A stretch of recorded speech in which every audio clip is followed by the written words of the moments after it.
Kung pagod ka ng umiyak, maghabol at mag-overthink, baka oras na para maintindihan mo kung ano talaga ang dapat mong gawin sa sitwasyon mo. I'm Coach Base, isang veteranong breakup specialist sa maraming taon na nag-aaral ng relationship psychology at nagbibigay ng specific advice based on your situation na walan, iniwan, or gustong mabawi ang ex nila after breakup.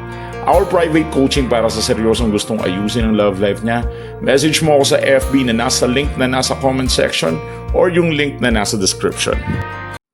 Sikreto ito para maramdaman ng ex mo ang pagkakamali niya. Sobrang banal kasi ng ex mo sa paningin niya sa sarili niya, siya yung pinakamalupit na nilalang sa mundo. At ikaw naman, dahil mahal na mahal mo, sige lang sa validate, sige lang sa habol. Sige, you're just doing your thing and you're kind of funny doing those things, okay? Anyways, my name is Coach Base at totoong tao po ako, hindi ako AI, okay? So I'm Coach Base and I'm giving you a certain advice right now. At napaka-importante na kailangan mong malaman ito dahil ito ang magpapabalik sa ex mo at marirealize niya ang mga pagkakamali niya. So kahit naka-block ka pa, naririto ang sikreto para maramdaman ng ex mo ang pagkakamali niya. So unang-una, syempre iniisip mo porket naka-block ka, kumbaga hindi ka na magte-take effect or akala mo dahil wala ka ng access, wala na siyang pakialam sa'yo. Pero minsan kahit naka-block ka pa, actually, doon pa lang nag-i-start yung pagkawala mo sa buhay niya. So, yeah, maybe blocking you will remove you from the contact. Pero, hindi ka niya mariremove sa tinatawag nating emotional consequence.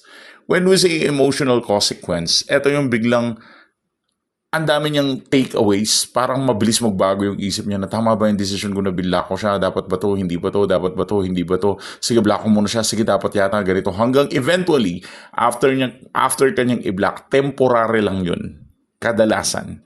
With my 98% of my clients na naging kliyente ko na, syempre, it's not my first time, binablock sila ng ex nila, minsan ina-unblock, pero if you will know the thing or you will understand the thing, there's a simple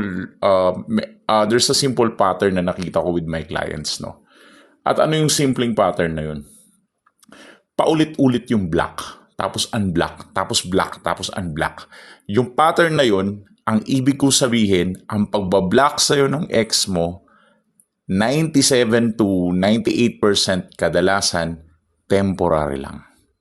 Most of the time, it's temporary. Sa 10 kliyente ko, siyam sa mga kliyente ko, pag binlock sila, temporary lang. Lilipas lang din yung 1 week, 2 weeks, biglang i-unblock na naman sila. This is how it works. Kasi ganun yung emotional consequence after kanyang i-block in any social media account or any numbers.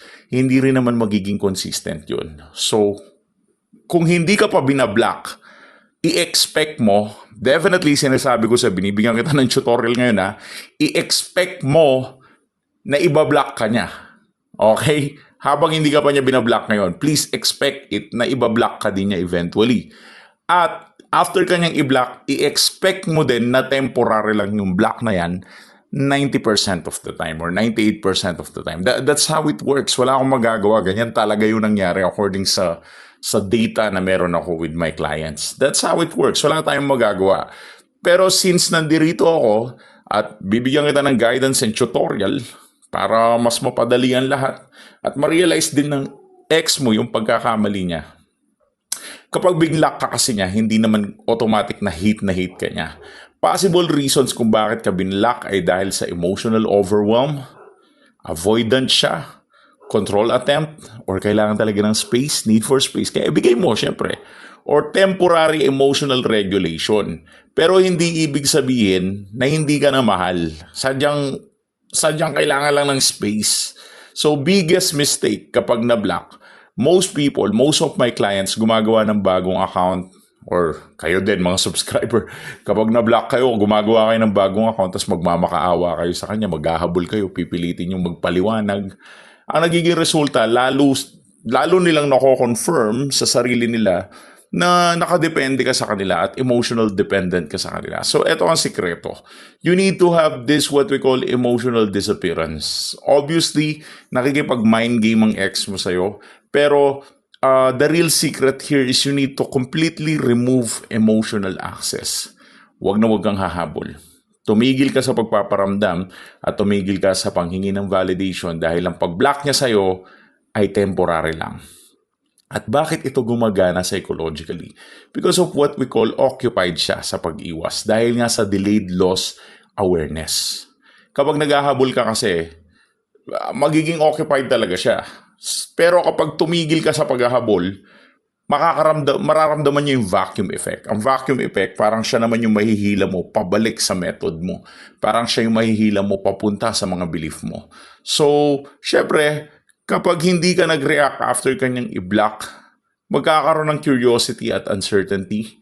Syempre, iisipin ng ex mo kung ano ba nangyayari, okay ka lang ba, may iba ka na ba, bakit ba parang wala kang pakialam. At syempre, ang uncertainty, nagkikreate yan ng mental attention. And mental attention, equivalent niyan ay attraction. So this is the possibility na talagang magsisi siya. Dahil ang tunay na goal is mabawi mo ang emotional control mo.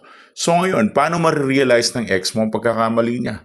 Diyos mio, sobrang common sense lang na tinuturo ko. Pabayaan mo!